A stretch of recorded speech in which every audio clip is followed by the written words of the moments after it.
Hello friends, welcome back to my channel JKN education tutorial.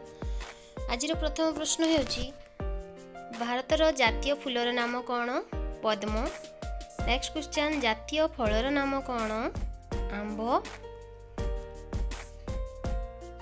Next question, जातीय पशुर नाम? बाघ। नेक्स्ट क्वेश्चन, जातीय पक्षीर नाम कौन? मयूर। नेक्स्ट क्वेश्चन, जातीय गच्छर नाम कौन? बरगछ।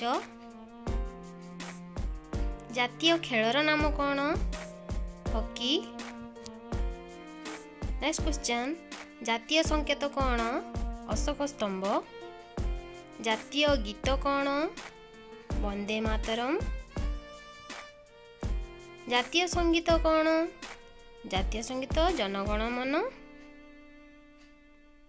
जातीय नदी कौन? महानदी। जातीय पिता किए? महात्मा गांधी। तापर प्रश्न, जातीय पताका? त्रिरंगा पताका। वीडियोटी भल लगी लाइक शेयर कमेंट करने को भूलिबेनी।